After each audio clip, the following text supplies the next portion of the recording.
Thank you for tuning in. I hope you are all right, all okay this midweek of the third week of February.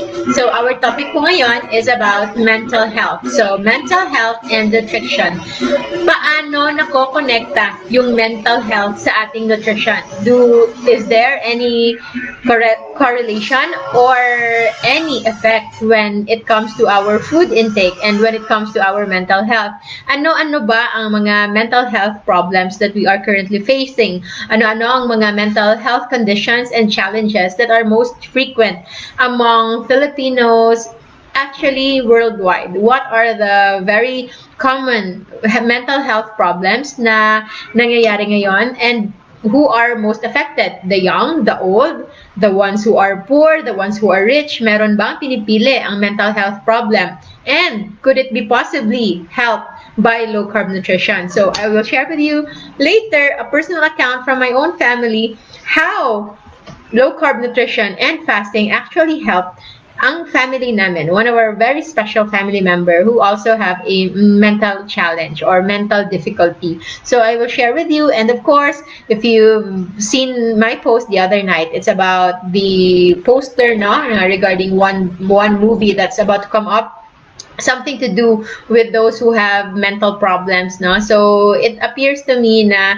although they might have the best intentions of making mental health aware, no, for most people, so that it can help as many patients as possible, but the way they portrayed it, it was somewhat like a comedy, especially that they are into that field of film. So we are tackling this in order for us to be knowledgeable kung ano-ano ang different kinds of mental health problems, psychiatric disorders, and brain, mainly neuropsychiatry, or yung behavior based not just on chemical imbalances in the body, but also psychological and psychiatric conditions, and how it can actually improve by low carb nutrition, or how important it is for us to have low carb nutrition. So we always say na yung low carb nutrition is the natural nutrition for humans, no? Hindi siya para sa mga diabetic lang, hindi siya para sa mga taong hypertensive lang, hindi siya para sa kung ano o kung sino lang na akala natin may problema with sugar and those na mataas yung may alta presyon o mataas yung blood pressure, but actually those with mental problems, those with mental challenges, possibly talaga they can be helped with low carb nutrition. So before we proceed, I would like to say hi to Jeline Nabuscarion. Sir Ronnie, I love this topic. Thank you, Dr. G. Welcome po. Very much welcome. And psychology, psychiatry, and overall wellness is something closest to my heart. Bulk of our health topics is about health, no? Especially weight loss. But actually, from the books that I wrote, it's actually 3. So we have book 1, Perfect Last Weight. So that is actually a fasting protocol. Book 2 is about health. So Eat to Heal. So that is about the food that we should eat in order for us to promote healing other than promoting illness in ourselves. And lastly, the 3rd book, I don't often mention it, but for those of you who have read it, a lot of you really feel na it's also one of the most important things now. The basic ones, we need to improve our nutrition. But when it comes to wellness, when it comes to say for example stress management and overcoming trauma, childhood trauma, even adult trauma, at kahit anong stressors natin in life, we need to know how to handle it ourselves. So I hope if not all of you have read the books 1, 2, and 3, especially book 3, it's now time for you to read it. So if you also want to have just an ebook copy, just send a message to my page, no? So we will assist you so you can get your copy within your gadgets, your tablet, your phone, or your laptop, wherever you are watching this. So, Anna Beliana Kasha, I missed your Monday FB Live, but I'm glad I'm here to watch and listen. Thank you, Anne. I'm so glad na you are becoming a regular na din sa ating mga episodes. I'm so happy I get to be familiar with all of you, and I hope to meet you soon in person. Are you based in Cebu ba? I'm planning to visit Cebu for a business-related na travel soon. So, I would like to maximize my travel by meeting people, especially the ones who are of the same advocacy and of the same interests as I watching. M. Sanchez, hello din. LJ Linda, looking great. Salamat po. Nakapag-ayos-ayos tayo ng konti ngayon. Millet Aksawan, hello. Kim Poy Palaboy, hello po. Thank you so much. Good afternoon to all of our listeners. Yes, please do like and share everybody, so that all of our family members and our friends in Facebook, if you have 1,000 members or friends in Facebook, imagine all of them getting the education that we need, especially the awareness when it comes to mental health condition. Abu Sakina Madia Dapiton, hello po, good afternoon. Maya Lindima Kulangan, good afternoon din po sa iyo. Maraming salamat. So, mental health condition or mental health problem, marami talagang terms dyan. But to be politically correct about it, we no longer encourage telling people na, for example, they are like, for example, for those children with autism, you no longer call them autistic, but they are children with autism. And for those who are having mental problems, they are not just simply the mentally challenged, but those are people with mental disorders or mental difficulties. So there are a lot of mental problems when it comes to psychiatry. So it can be divided into different things. So it can be anxiety, it can be mood, and then it can also be, for example, certain addictive, obsessive compulsive, or on the side of addiction, which is something na related to either substance abuse, pwede siya in alcohol, pwede in illegal drugs, even in smoking, and other addictive behaviors, such as, for example, yung OC, sobrang OC when it comes to cleanliness, especially na nagkaroon ng COVID ngayon.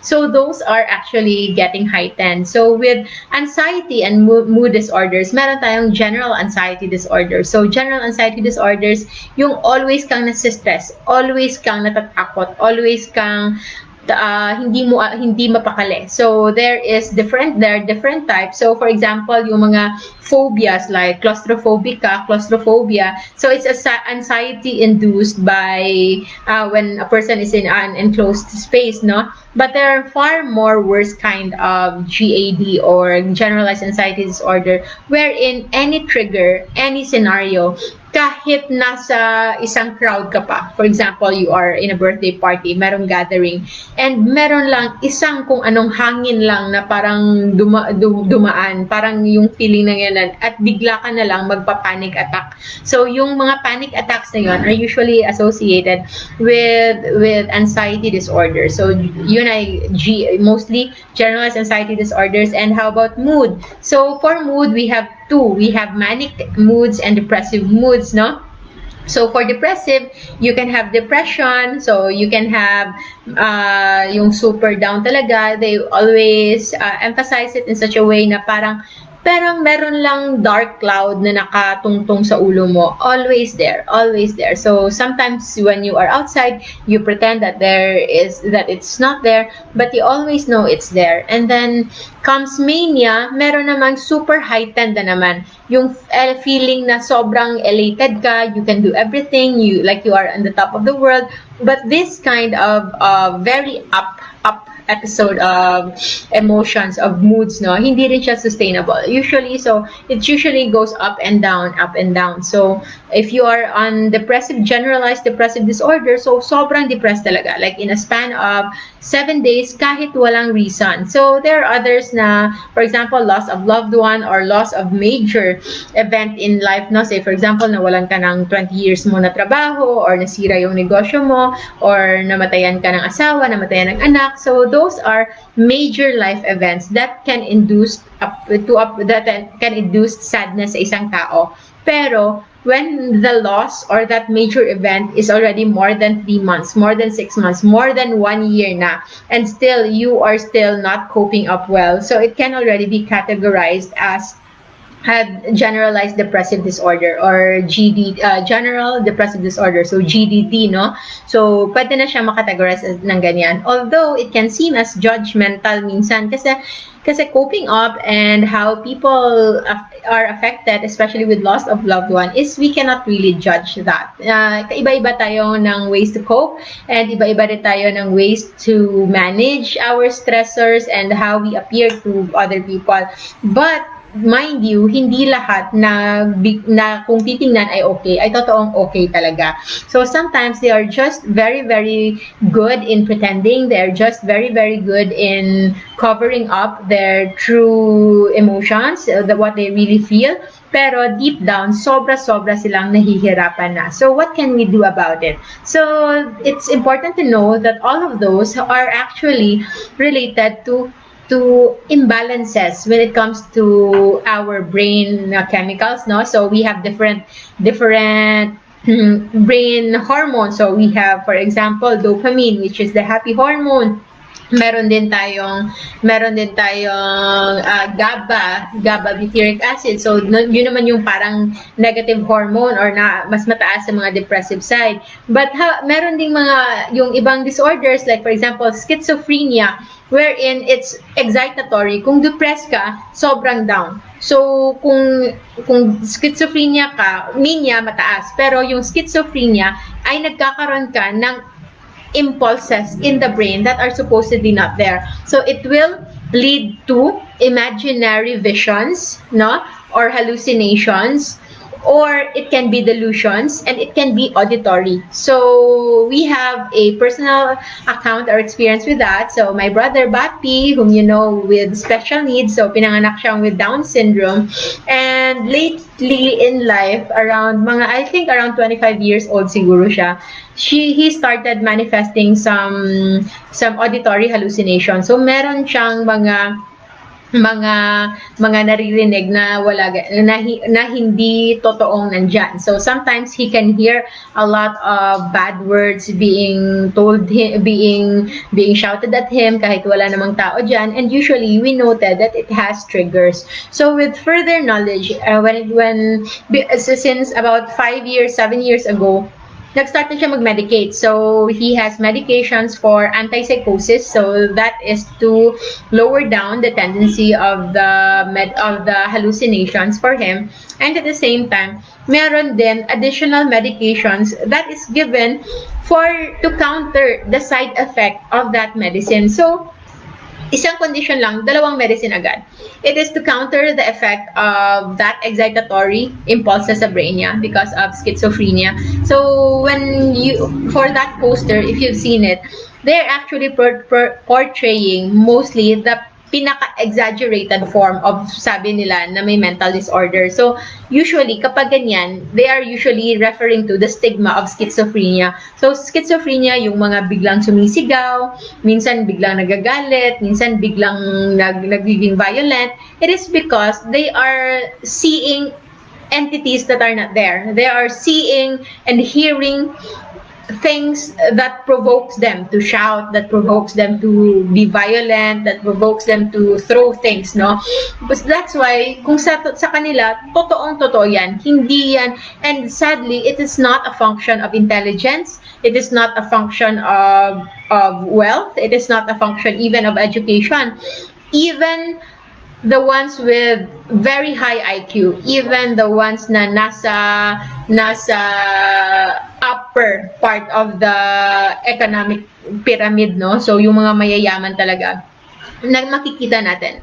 Schizophrenia, anxiety disorders, mood disorders can occur across economic na strata. Pwede siya sa mahirap, pwede sa middle class, pwede siya sa mayayaman. So, wala itong pinipili. And we have to understand, we have to know that these things can actually affect anyone and it can occur to anybody. Kahit yung mga tao na akala natin sobrang feeling natin perfect na, it can happen to them, no? If you have seen the movie Beautiful Mind, so, sino ngang, yun? Russell Crowe ba yun? Yung artista dyan, basta siya ay isang known genius, no? Sobrang intelligent niya, but he has schizophrenia. And eventually, he learned to live with it na while teaching in his class, kasi siya, professor siguro in Harvard or some really big shot school universities in the US, tinatanong niya, kung meron siyang tatawaging estudyante, he has to ask first the one in front, Can you see him also? So, pinapa-double check niya if totoong nakikita din siya ng iba. Because those who have visual and auditory hallucinations, yung mga merong narinig at nakikitang wala dyan, they cannot differentiate it from the ones that are really not there, or the ones that are really there. Pareho talaga. So, perception, yung mga nakikita natin, it can be very subjective. At kung ano nakikita natin dito, yun talaga ang ma-perceive ng tao. So, we cannot judge. At hindi natin pwedeng pagalitan, hindi natin pwedeng kutsain, hindi natin pwedeng i-discriminate ang mga taong merong ganyan because they are already suffering enough.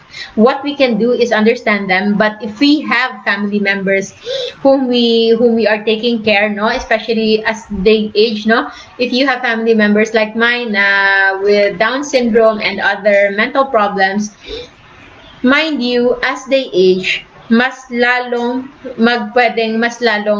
grumabe yung manifestation, okay? So, we cannot expect na through time ay mawawala ito. Even our normal lolos and lolas, they can go into cognitive decline. Magde-decline yung mental processing nila. They can have dementia, they can have Parkinson's disease, they can have Alzheimer's disease and all other neurodegenerative disease na nakaka-alter talaga ng personality ng mga tao. Ay, John Nash, Story, A Beautiful Mind. Yes, tama po yan.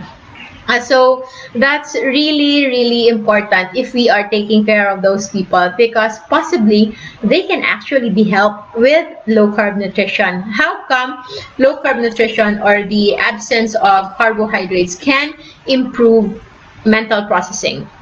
Mind you, low-carb nutrition is also known as the keto diet. Keto or very high-fat diet and lower carbohydrate diets. It was first discovered in 1920s and even earlier than that. But the earliest manuscript earliest protocol of treatment where it was recorded as a medical document ay noong mga 1920s when it was written as a part of treatment for children with seizures, okay? With epilepsy. Those children na merong childhood epilepsy, na wala na talagang parating nagko-convulsion, nagsi-seizure lang, merong epilepsy na hindi makontrol na kung anong gamot. And also, those children na kahit naglobotomy na, so binutasan na yung ulo, binutasan na yung utak, kinuha na yung part ng brain, and still they manifest convulsions, they manifest epileptic episodes, no? So they noted before that those children who were, kasi merong time noon na merong inisip nila na baka it was part of demonic daw na possession, no? So na-possess ng demonyo. So what they do usually is they lock the child in the room. And then later on, they noticed na after 2 days and 3 days na nilock nila yung bata sa kwarto, nawala yung seizure. And they thought na naging okay kasi nawala. And then later on, they found out that the child pala is already improving because that time, the patient is already on ketosis. Meaning, because of prolonged starvation, para na siyang nawala na yung dependency ng kanyang utak when using glucose as a source of energy. After 2 or 3 days of fasting, your body will naturally use ketones or the energy na coming from fats as a primary source of energy for the brain. Now, our brain is is a glucose dependent, no? It is a glucose obligate eater. So, primary, hindi talaga siya mabubuhay nang walang glucose. But, in current studies, hindi kailangan ng brain natin na mag-function in 100% of glucose. Research has it, we have already illustrated it, that our brain can actually optimally function. It can even better function when it is feeding or fueling more from ketones or the energy coming from fats. Now, yung mga studies na nag-focus on prolonged fasting or extended fasting of more than 24 to 48 hours, they saw na our brain pala optimally function and can function na up to 70% ng kanyang energy requirement ay coming from ketones and only 30% will come from glucose. So, for those of you who are fasting, at natatakot na magka-hypoglycemia, Kasi nga, meron pa rin part ng ating katawan na kumakain ng glucose, that is our brain, matatakot tayo. So, saan natin to kukunin? So, don't you worry about that because our body has its capacity to produce its own glucose through the process of gluconeogenesis sa ating liver. So, we can convert certain extra proteins in our body and even triglycerides as we break down the fats now in our triglyceride to be used as energy. Glycerol component can be used into glucose para ma-maintain ang normal glucose level ng katawan natin. And our brain can use up using that. So, there is actually no record of hypoglycemia of those who are doing prolonged extended fasting. They only go into hypoglycemia if they are taking anti-hyperglycemic medications or yung mga gamot na ininom ng mga diabetics or those who instantly ate something na nakatrigger ng insulin spike nila. So when your insulin is increased, it will push your glucose na nasa bloodstream mo, mawawala ito and it will be absorbed by your system, and that can lead to actually hypoglycemia. But when on prolonged fasting alone, while you are still on fasting, clean water fasting with electrolyte fasting, you are actually, when you are doing it right, you are actually far off from experiencing hypoglycemia. So going back to those children with epilepsy, the scientists noted pala that those patients who are resolving their epilepsy from starvation can actually have that same similar effect of parang nagpa-fasting sila, parang wala silang kinakain kahit kumakain sila. And that hack is the keto diet. So with keto diet, you are eating still, you are not starving, you are not fasting, but you are eating more fats, minimum to zero to minimum, very minimal amount of carbohydrates, so that there will be no insulin response. So what is important here is actually not the fats, not the carbohydrates, but the overall insulin response. Because sometimes what we can do is we might lower down our glucose intake, but we have upscaled so much our protein intake. Now, if you are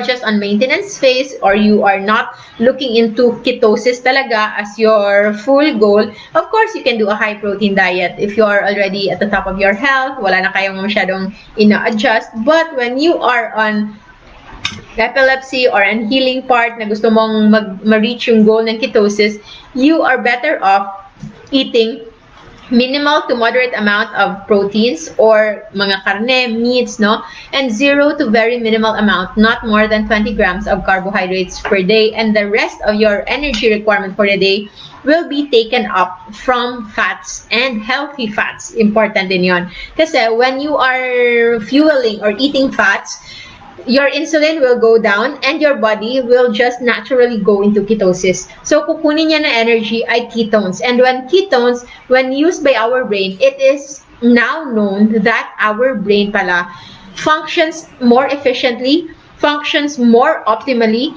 and functions without too much byproducts. Wala masyadong basura. Wala masyadong extra na mga kung ano-anong byproducts when the fuel it is using is ketones or the ones coming from fats. But when it is using carbohydrates, especially grains, no?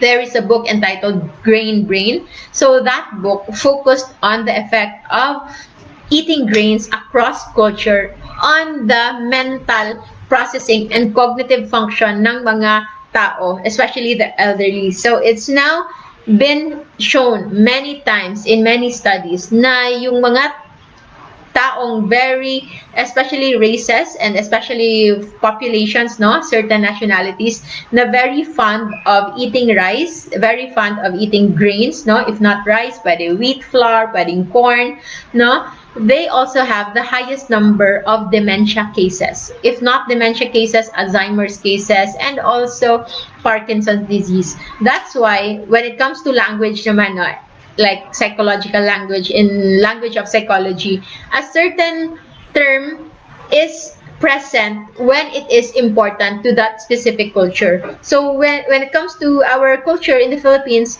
it is like an accepted norm that once you grow old, you will become ulyanin. So we have the term ulyanin, we also have makakalimutin, we also have marami tayong terms actually that refers to parang absent-minded or yung ganyan.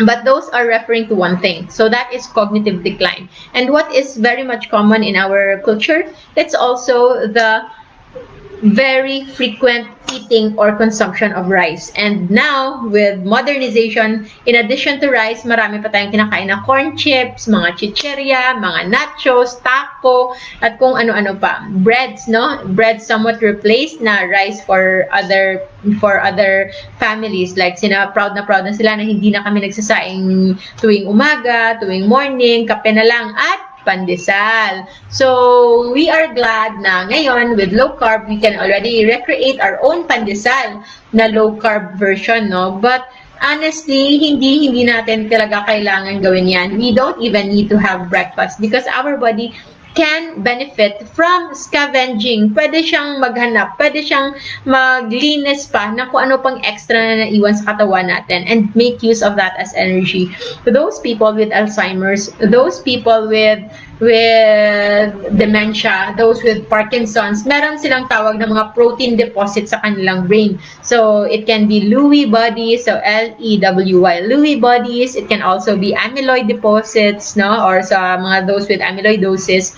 So, yun ay actually protein aggregates. So, mga extra protein na yan that eventually block the neural circuitry in our brain. So, wala nang functioning, wala nang proper coordination because our brain, no, our neurons pala in our brain, pareho lang yan. For example, there's 10. But what makes one more intelligent than the other is actually not just the number of neurons, but the number of connections. Okay?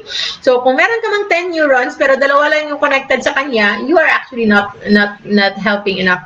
But if you have 10 neurons, but 100 yung kanilang interconnection. So, parang lotto. So, si 1 nakakabit sa 3, nakakabit sa 4, nakakabit sa 5, si 5 nakakabit sa 6, ganyan. So, that is how complex the brain is. No? So, if you will look into Einstein, akala natin malaking ulo ni Einstein kasi yun yung nakikita natin sa mga figurines na nasa mga sasakyan natin. But Einstein is actually do not have much bigger brain than others. But he has much more brain connections than the average person. Okay? So, yun yung pinaka-importante. So, if our brain functions in electricity, no, electrochemical gradient, so it's just electrical charges, no, that is passed on from one neuron to another. Pero imagine if merong magbablock dyan. So, hindi talaga makapass through tama yung connection na yun. And that can result into poor brain functioning, okay? So, with low carb nutrition, no, with the removal especially of grains in our diet, you are actually giving your brain the opportunity to cleanse itself. So, for elderlies, what I usually advise is just remove the grains lang, remove the bread, remove the root crops even. Kung pwede, yun talagang mga starchy, very high in glycemic index, very high in insulin and index foods, no? So, importante talaga yan. Yes, I can see a post here. Grace Steadfast, thank you for sharing. I'm a physical therapist, autism specialist, and now studying functional medicine. What you share is very important. So, I'm glad that you are here. Tokaya Grace, no? So, it's important. Going back with my brother. So, meron siyang, I told you, he has been on medication for so long. So, there was a time na naging twice a day na yung medication niya and double the dose already. But when we discovered low carb nutrition, no, hindi na siya uminom. There was never a time na nangilangan siya uminom pa ng antipsychotic drug niya. So, it was olanzapine, no? That's one of the antipsychotic drugs na ininom niya before. And by early 2020, wala na talaga siyang ininom since we started in early 2019. So, he was so well na finally, we saw him happy again. We saw him having all the energy again. Only that, the last pandemic, hindi na siya lumalabas, wala na masyadong, kasi bawal na lumabas, and then he was always inside our home, although he has all the entertainment that he needs. Pero kasi very sociable being siya, very sociable person siya, wala na kaming tinatanggap na bisita sa bahay. So, somewhat, na-trigger yon because of stress. And stress is a number one important factor that can trigger all those. No? So, nutrition, what we say, and the food that we eat is a large part of our overall health and our overall health wellness. Pero, stress can still, pwede nga niyang i-override yung lahat ng yon because stress can induce stress hormones in our body, and the effects of stress hormone is actually upscaling or upgrading the sugar production in our body. Kasi by nature noon, kapag nagkaka-stress yung mga caveman, yung mga hunters and gatherers na ancestors natin, they are usually torn between fighting or fight or flight, di ba? Either tatakbo sila para papalayo or they will fight their enemies. So both of the choices there will actually need sugar. So whenever stress hormone is increased, our body is so conditioned na gagawa siya ng sobrang sugar than it needs kasi akala niya gagamitin mo ito.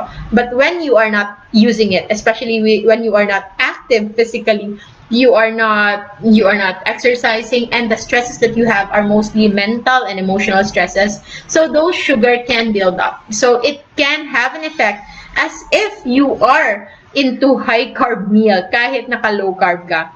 So the last pandemic, during the height of the pandemic, my brother had another episode, no, nagkaroon naman siya ulit ng auditory hallucinations. So we have to start again his medication. But as long as pagpatuloy, nakastick kami with our low-carb meals, nakastick kami with our low-carb na meal plan sa kanya, he will not need more than 2 medications. Meron na mga time na we can skip it. And then, may mga times lang kapag nakakakain siya, na for example, merong nagpadala sa kanya, at saka sobrang sweet kasi siya, and he always calls everybody, no, na magpapadala siya ng kanyang mga paborito. Donut, siopaw, ano pa ba, siomay.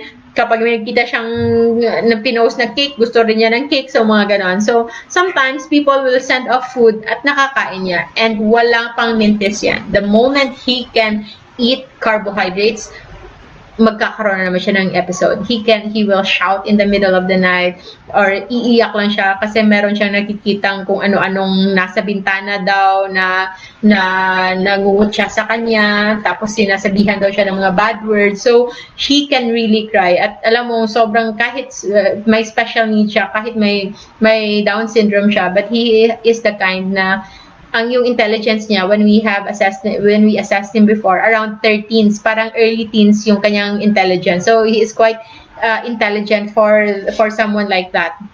So sinabi nga namin, we treat him as normal as we could, no? Para lang siyang normal para sa amin. Siya pa nga noon nga nung kumakain pa kami ng rice, siya talaga ang tigsaing sa amin. So nung nag-low carb kami, nawala na siya ng trabaho. And another trigger for him was actually coffee. So he is a very active coffee drinker. So if you have a problem on stimulation, if madali kang ma-stimulate, at you can have increase in anxiety, bad mood swings, you also try to avoid coffee lang as much as possible.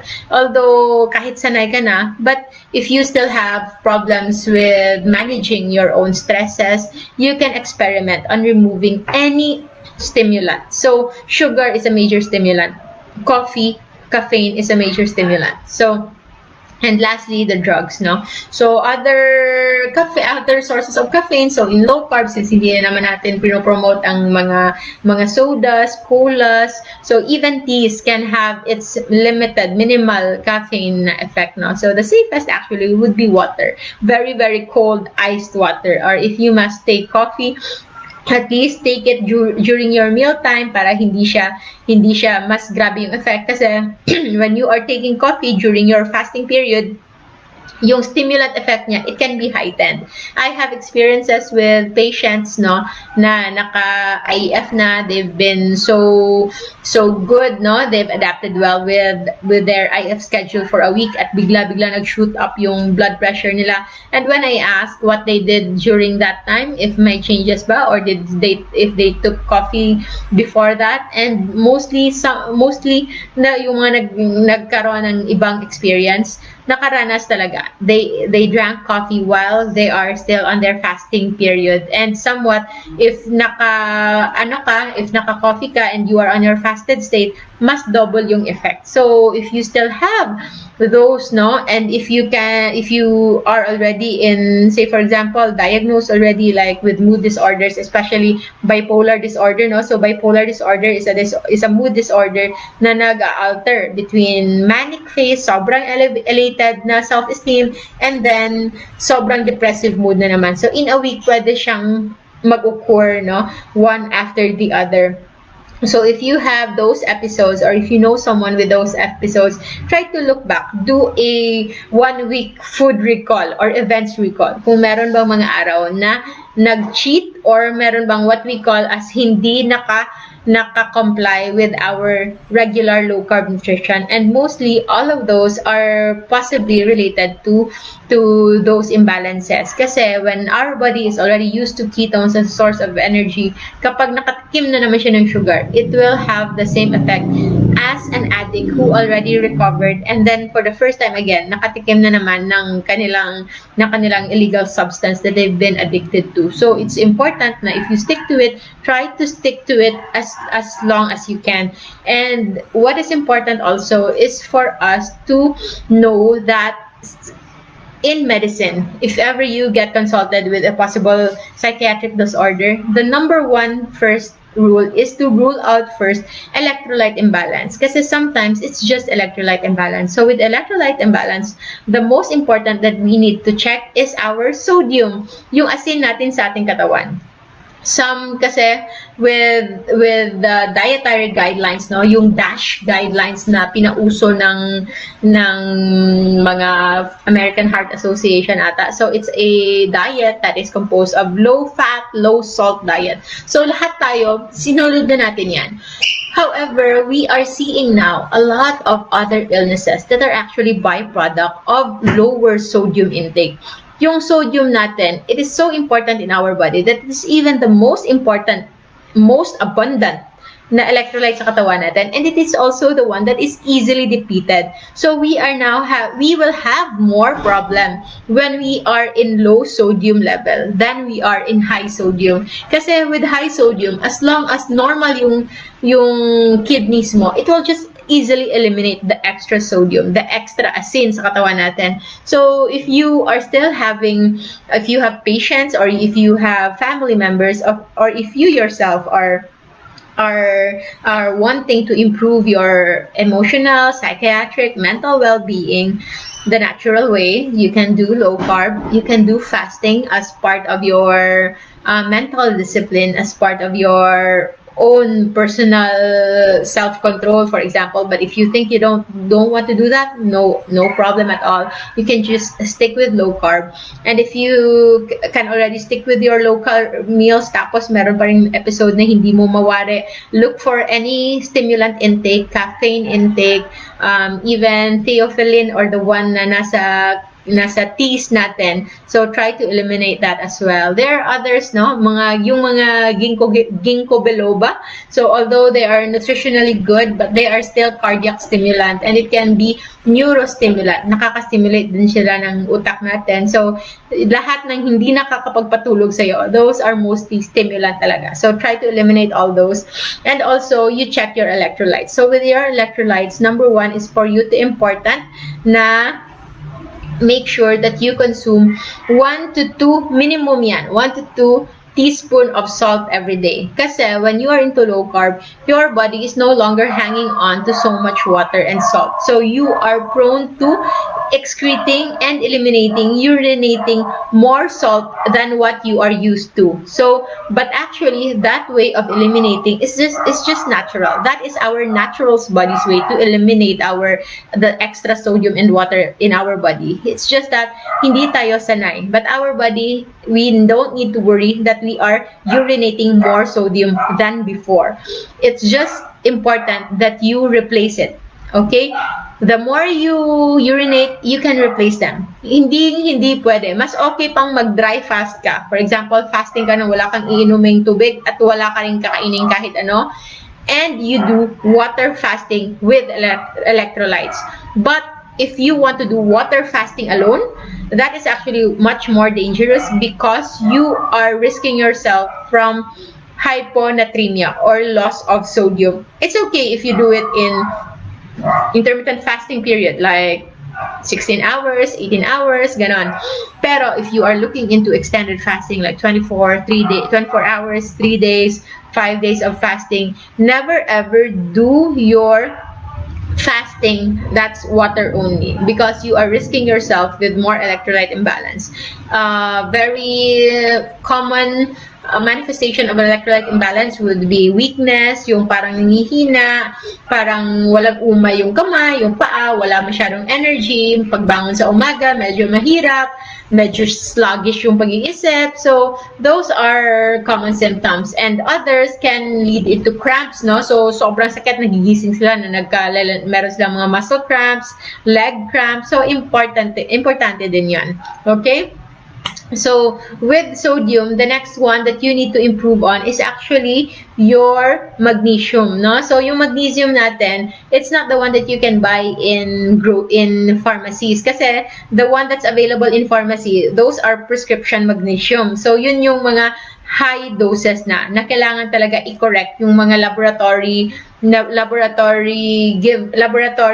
evidence na very low in magnesium. But with your supplementation only, like for example, magnesium supplements lang, you can buy it in any health store, health shop. You can even buy it online. So, available lang yan. We have LCF Essentials. We have other health stores na available lang. You can order it. Kahit sa Lazada, Shopee, meron ng ganyan.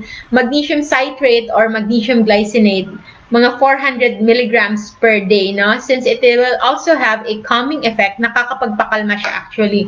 So, that's why it is one of the reasons na kung adequate yung low carb mo, tama din yung hindi ka rin nagkakape, tapos tama rin yung sodium mo, and yet you still feel like you're always uneasy, especially sa mga bata, no, na merong ADHD, attention deficit hyperactivity disorder, so yung mga tinatawag nating hyper na mga bata, they can actually benefit from low carb as well. And for adults, you can check if you're eating enough magnesium. So, if you don't want to take magnesium, so you want to, for example, you want to take it as natural as possible, so kain ka lang ng almonds and other nuts. So, most nuts are rich in magnesium. So, kung gusto kang go as natural as possible, so you can eat that. I myself don't drink magnesium every day. I drink it if merong mga araw na feeling ko hindi ako nakakain ng nuts for a long time at medyo nangihina ako na enough naman yung sodium intake ko, or if I'm planning to do an extended fasting after. So, I want to replenish, make sure that I have enough electrolytes. The same way that I will plan an extended fasting starting Monday next week. So, Sunday yung last meal ko, and I hope to make sure that my electrolytes in my body is all okay and good. So, I will take hinahinay supplements during this time until Sunday, so that comes fasting day, my electrolytes are all intact. So, just like in our brain, kailangan din natin i-make sure na yung electrolytes natin ay enough lang din. So, you can take magnesium if wala pa. And lastly would be potassium. Other vitamins, if you want, you can, para mas makatulog kayo sa gabi, yung tawag nating security blanket, no? You can actually take multivitamins. But mind you, multivitamins yan, A to Z, at kung ano-ano man, they have all the vitamins, but their content is very low, okay? Very low. So, I actually prefer to just take the supplements na isolated, but with the right dose, as compared to you drinking all the A to Z, but what you actually just need, for example, is just vitamin C, for example, or ascorbic acid. So you can benefit from that alone, pero you're actually taking in excess the others, like B complex, vitamin B, it's actually very high na by eating eggs, eating meats, which is already very rich in low carb meal. So we actually don't need a lot of vitamins. It is already, when you are somewhat pure carnivore even, halos complete na yan. You can just add the electrolytes that are seldom not already incorporated in our meals, no? Especially na hindi naman always merong mga laman loob, mga innards, at hindi lahat ng tao kumakain yan. Like ako, yung kinakain ko talaga, skin, fats, and muscles, no? So, in short, yung taba lang at yung laman at saka yung balat na crispy tulad ng nasa lechon or chicken skin or kung ano man, okay? So, another tip, of course, is your sleeping. So it is important that with our mental health and mental wellness, it is important that our sleep is adequate, because our sleep will induce the increase or the importance of melatonin levels in our body. And melatonin, although known yung melatonin as nakakapagpatulog, but actually its major impact in our body is repair. So it induces repair sa katawan natin. It induces repair. It induces proper na signaling sa ating hormones, proper fat deposition, proper fat burning, proper glucose metabolism, all of the normal processes ng katawan natin. Yung melatonin yung importante. So if you cannot sleep early even, or if you cannot continuously have a good sleep, it's better that you take melatonin as a supplement.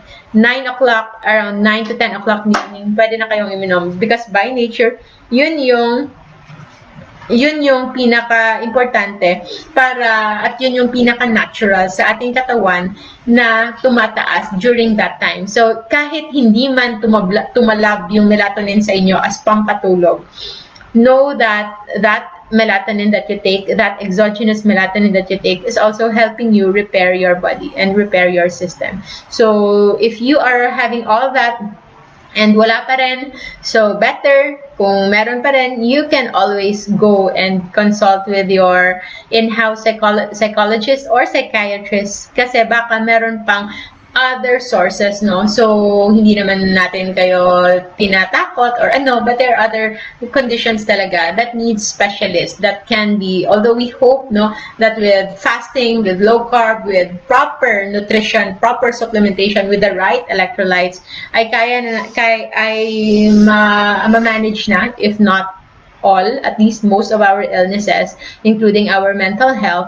Pero it is important to seek consult pa rin with specialists, the psychiatrists. Currently, we already have around, when I was still in med school, sabi ng professors namin, there's around 1,000 psychiatrists na daw in the Philippines. So ngayon, baka mas dumami na, baka 1,200 na among the 7,700 islands in the Philippines. So actually, kukonti pa rin. And one thing that can benefit us is to normalize the health-seeking behavior. Huwag matakot na magpakonsulta.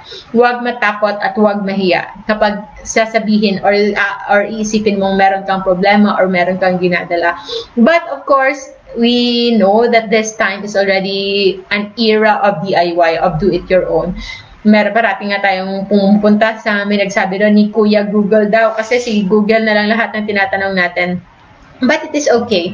It is good that we are seeking help. But when we feel like, for example, if you look into Google, sometimes hindi talaga siya tailor-fit sa'yo. It will just put it there, the most common answer, the most common whatever, but it will not be your case. So if you want to be diagnosed properly, if you want to be catered properly and managed properly depending on your own personal talaga na condition, better seek consult, okay? And for those naman who are feeling okay but want to improve their own overall wellness, I encourage you to read, at least one of the books, so we have book 1, book 2, book 3, at least the book 3. It's the Perfect at Last Wellness.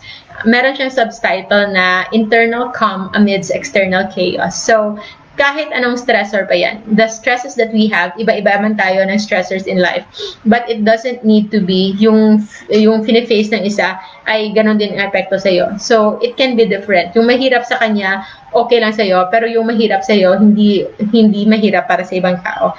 But the perception, our own perception will differ. And that book 3 will somewhat, at least I hope, it will help you to manage those stresses the right way. So yun yung pinaka-importante. Those are actually my own personal learnings from my studies, from my family, from my mother, how I grew up with, and mostly from my own experiences and meditation and my friends' experiences and loved ones' experiences, na since I cannot be there for everyone physically, that book actually is like my own person being there for you as a friend, someone you can talk to. And if you feel like it's not enough, so I really encourage you to seek proper consult with your favorite, the psychiatrist that you are very comfortable with, the ones that you can really pour your heart out. And huwag kayong mag-alala. Anonymity and privacy of patient and doctor relationship is always at the top of our priority. So, huwag kayong matakot na ibubulgar kayo or kung ano man ang pagkukwentuhan nyo ay pwede siyang mailabas. No, hindi. We are under oath that we will take care of you as long as it is not going to be a threat to another life, no? But if it's your own journey, if it's your own wellness, your doctor will do his best to be there for you. So, medyo marami ng comments, and that is somewhat the more important part of our mental health awareness. I hope this one has helped a little, no? Medyo, we will see kung tayo. We are somewhat running out of time, but we will try to look at the comments kasi marami naman. I'm glad that you are here. So, si Anne, nag-reply na siya, wow, would love to meet you in person too, Doc. Please let me know if makaari ka Cebu. Yes, daghan na kayo kog i-meet diha sa Cebu, pero matinood na atong tarungan. Rico Fernando, mayong hapon. Ana Gel de Quito Anito, mayong hapon. Mel Garcia, hello. Kathy Bertudes, love, love, love yan. Joy Good, hi Doc, glad to watch you again. A much needed topic for my work. Yes po, and always know that what you do is really, really important. Huwag niyong mailiitin ang inyong mga trabaho. Kahit anong trabaho mo, it is you are doing your part to make your impact.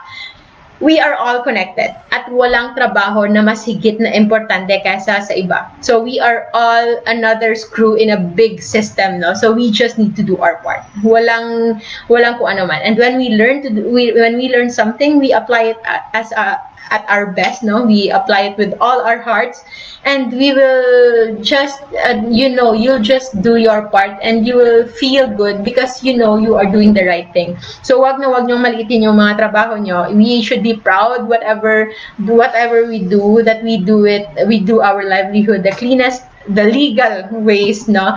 And the ones that actually helping others, kahit ano pa yan. Philip Reselis Sonaba, hello. Shelly Laguna Lawaan, good day po, Doc. I'm glad we were able to watch your live episode today. Watching here with hubby Dennis. Hello, pasyente ko yan. I'm so happy. I'm excited for our follow-up episode, and I hope to see I'm looking forward for your good improvements, no? So merong mga questions, no? So I would just to make clear, fasting, like 18 hours of fasting, meaning yan, wala talagang kinakain. Kahit itlog o nuts pa. Yung itlog o nuts, pwede niyang i-save on the 18th hour na. For 18 hours, as long as wala ka namang stimulation problem, hindi ka naman nag-anxiety, pwede kang mag-take ng plain coffee or plain tea, walang sugar, walang cream, para mas ma-bridge mo. Actually, just 3 days, no, na consistently doing that 18 hours, your body will get used to it.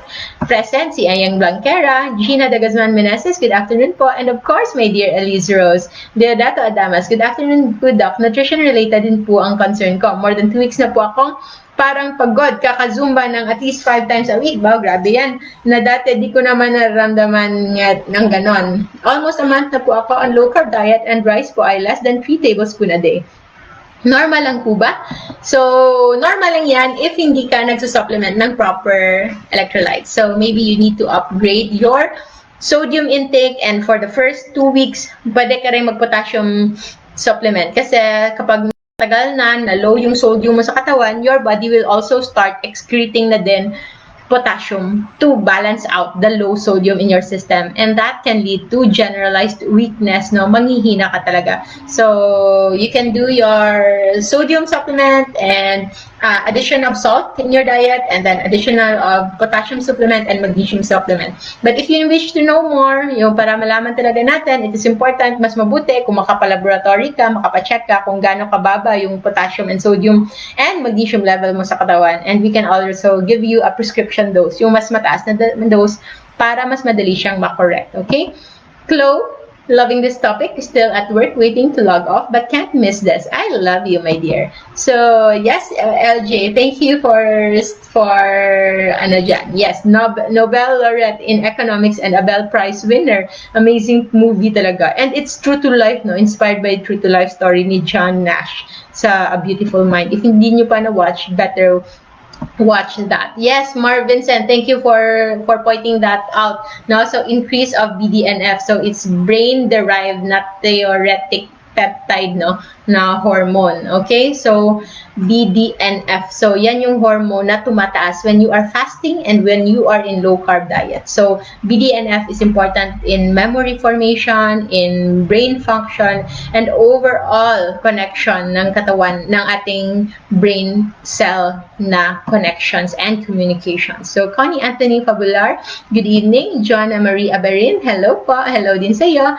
And D Bag N, hello din sa iyo. And of course Bushay JJ, and yes, Grace Steadfast, Jinky Menancia Pasicolan. How about eating fruits? Nakaka-affect po ba siya sa pagtaas ng insulin? So Jinky, I hope you can visit my page after this. I just posted yesterday siguro. So meron tayong food list. We have safe list that you can eat all you can. We have caution list that you can eat, yes, but in caution, because you should be mindful of their inflammatory effect when taken too much, or insulin when taken too much, and danger food list, now, which is to avoid as much as possible. So fruits is in our caution list. Okay, so try to look that up. And libag and replay ko ito mamaya. Salamat po. Also, this will be uploaded in my YouTube channel, no? So if you want to access, you can also help by watching, no? So wala talaga kaming hinahire at hindi kami nagbabayad ng mga Facebook ads, ng mga kung ano-anong mga boost na mga ganyan, because we want to go as natural as possible. At saka kahit pa pinipigilan tayo ng mga admin at ng algorithm ng ng platform na ito. So you can help by actually watching the ones we upload in YouTube rather. So I would like to say hi and thank you in advance to EJ, who is helping me do all that. Kasi sa sobrang busy, hindi ko na ma-fit in sa schedule ko doing the technical side, which is downloading the video and uploading it to YouTube. So EJ is helping me with that. So salamat EJ. So Joanna Marie, ask ko lang po, ano po ba ang primarily na dapat kainin ng high fat and fasting lifestyle na usual dito sa atin sa Pinas? Salamat, Doktora, you are a blessing. Generally, yung pinaka-madali in the Philippines is good thing. Yung mga ulam Pinoy are mostly good, high in fats and low in carbohydrates, which is adobo, pwede yan, basta kontian lang yung asukal, yung mga tapa, itlog, ano pa ba? Yung mga processed foods, hindi naman yan totoong Pinoy food later na lang. So yung mga, if you have to go into mga linaga, mga pochero, ano pa ba, bulalo, so those are actually real food. Tinola, mga kahit anong mga stir fry na mga seafood, so those are actually low carb foods, as long as wag lang itong iparesa ng rice. So Pinoy foods are generally low carb basta't walang rice. So hello Tita Army, again I like the topic today, very relevant. Welcome po Tita, and thank you also. Tita Army is the one that I told you before na head ng Department of Agriculture dito sa amin before, and she was the one who pointed out how poisonous actually is the round cabbage, diba? I made a post about it. So we can never say no, it won't affect us.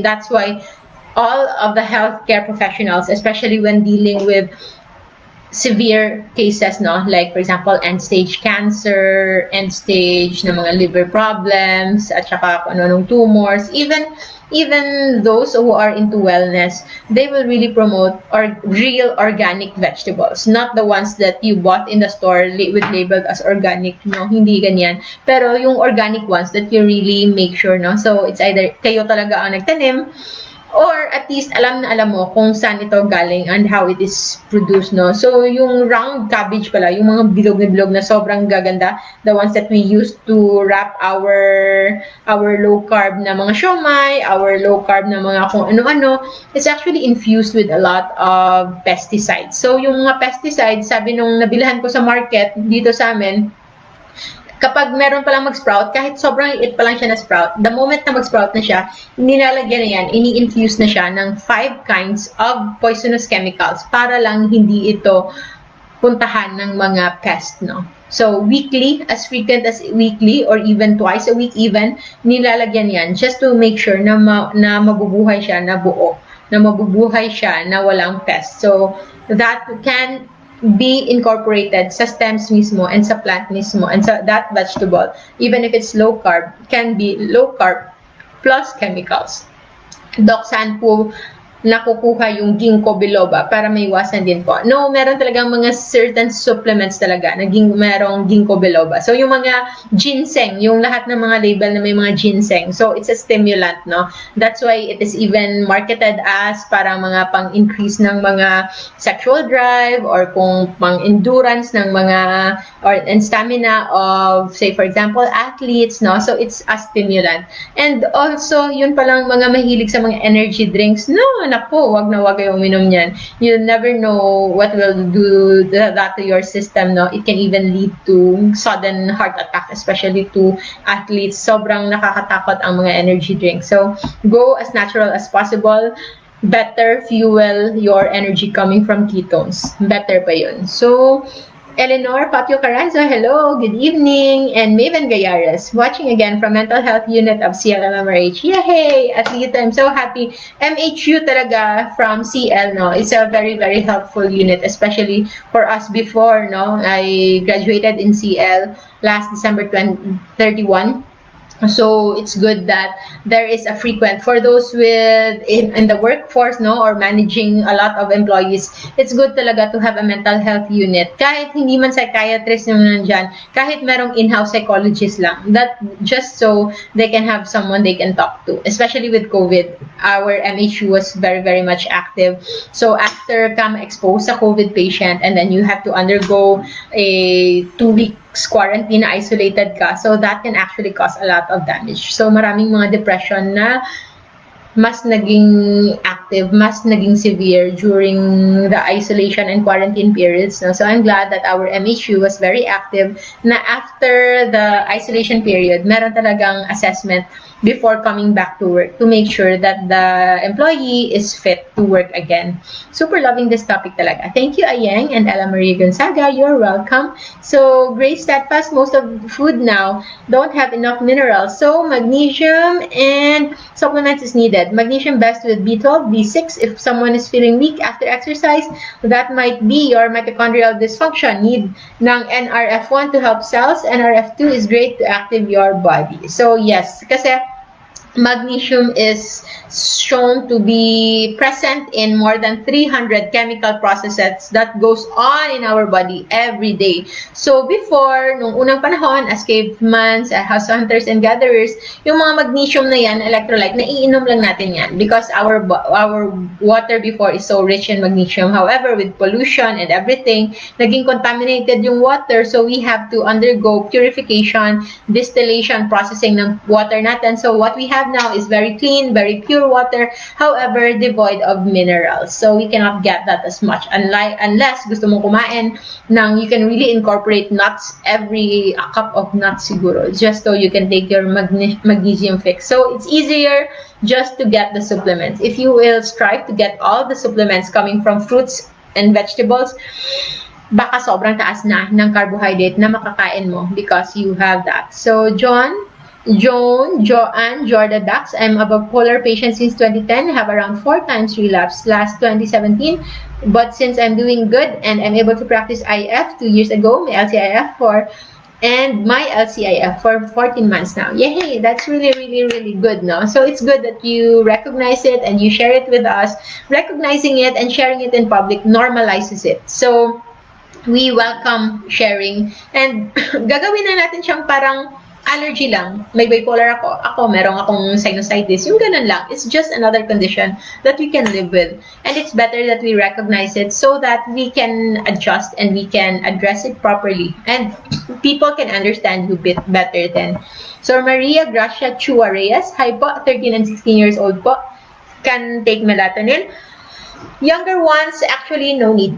No? So, by nature, merong graph yan. Excuse me. So, by nature, merong graph. The younger the age, the higher the melatonin level. And as the person goes elderly, mas nagde-decline yung melatonin level. So for children, seldom need ang melatonin. But what they can improve on is their meal timing. Kung medyo hyper pa sila ng gabi, try to move their dinner as early as possible. So they can practice what we call a circadian fasting, and that is eating before 6 p.m. before sundown. And naturally, they will not do something exciting na after. Wag nang manood ng kung anong nakaka-excite, wag nang mag-exercise, wag nang magpa-loud music. So do something relaxing and try to lower down the light, no? Na wag na i-turn on yung mga daylight na mga ilaw natin. We can use the warm ones like the one we have here. So, para yung body natin and our brain and our mind will start to relax. And the moment it feels like relaxing, and after like a cold shower, because a cold temperature is already in our system, na once makadetect siya na parang maginaw na yung paligid, is parang gabi na. And all of that is part of the sleep hygiene that can naturally increase your melatonin secretion starting 9 in the evening. So, at ayan, Blackera, sana wag din husgahan yung may issue sa mental health. Of course, no? So, yung brother ko si Bapi, so we grew up with him, no? So, kahit kuya ko siya, kasi maliit siya, so hanggang dito kong ata siya. So, akala talaga ng iba, ako yung ate. And since I am the one taking care of him and my mom, so, akala talaga nila, ako yung ate. So, okay naman. But, see, he is so cute to correct people na sinasabi niya, ako ang kuya. So, kiniklaim niya talaga na nafe-feel kong tinuturin talaga niya akong bunsong kapatid, no? Even if I don't look so young, especially compared to him, kasi sobrang cute ni Bapi. So, for 1 year now, once a week lang ng medication ko, and doing great so far. Yes, that deserves a real clap. Thank you so much. I'm so happy to hear that. So, Grace, steadfast mental health is very important now.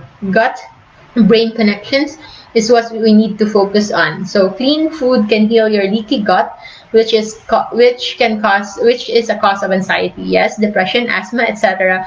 Get to the root cause of it. Yes, so we are practicing root cause medicine. So we have seen that our health, our overall wellness is 95% affected by our nutrition. So with proper nutrition comes naturally healing and proper functioning and optimizing of our body. So, hello din sa iyo, Rosalyn Rigor Garcia, Jocelyn Satre de los Santos. I have a question po about hair fall in LC. I know naman po na napagdaanan talaga yon, pero ngayon po mas malala po in madaming nalalagas. I'm taking Neosal Collagen, biotin 5 days lang po, going 8 months in LCAF. Any tip po? So usually they will tell you to take biotin and collagen, but actually what you need lang is to eat more nutrients dense foods, and make sure that you have enough electrolytes. So yung sodium, potassium, magnesium, no, dapat enough yon. And of course, your overall food intake. Kasi people always mistake low carb with low calorie. So we are not into low calorie diet. If you need to have 1,500 calories in a day, you can do that. But as long as it's low carb. So you can get and maximize that 1,500 calorie coming from meat, coming from healthy fats, coming from healthy proteins, no? And kasi kapag nalalagas ba, baka kumukonti. Kasi as you do IF, as you do low carb, especially kapag umad, minsan talaga yung appetite mo lumiliit. So sometimes it's so hard for you to eat enough, no? So, nagkakaroon ka ng starvation mode and parang nagkakaroon ka sa malnutrition. So, akala mo kahit mataba ka pa, but your body is already starving because it's not supplementing enough. And one of the signs would be hair fall and hair loss. So, share what you can, contribute to health. Yes, yung coffee, malakas po maka-anxiety, doc. Yes, malakas talaga yan. So, it's up so kanya-kanya yan, independent to na iba-iba. So ang iba, they can do good with 2 cups, with 3 cups. Yung iba, 2 coffee lang, sobra na sa kanila. At yung iba, like tulad ko, na hindi talaga nasanay sa coffee but nasasarapan lang ng coffee. So once, if I take it during my daytime, okay lang. But when I take it gabi na or late afternoon na, pwede na ako mahirapan magtulog. So, Ella Marie Gonzaga, will collagen supplement break your fasting, doc? Strictly speaking, yes. So, if you want to maximize the benefits of fasting, better to take it during your meal time. So, go organic. Pesticides can cause a lot of illness, especially cancer. Yes, that's so true. So, Sir Ronnie, so true, doc. Energy drink will cause heart palpitations. At saka, that is also one of the reason why yung mga athletes natin, kapag chest x-ray mo, anong pinaka-common na nakita? Mild cardiomegaly. So, anong cardiomegaly? Enlargement of the heart. So, abnormally enlarged yung heart niya. And it's not, sabi natin kasi athlete siya, but actually no, it could be a side effect of those energy drinks. So, hello! Watching from West Virginia, USA pala si Ma'am Grace. And of course, Maria Gracia Chua Reyes and Eleanor Papio Caranzo. Maraming salamat. So, I think that ends our night na overtime tayo ng konti, but it's okay as long as you get to get the benefits and hopefully we can inspire more to do low carb and fasting. So remember to always fast as long as you can, and when you do eat, stay low carb so that you will stay safe. Lalo na po lahat. Cheers po tayo. Ice cold water to close the night. Bye-bye!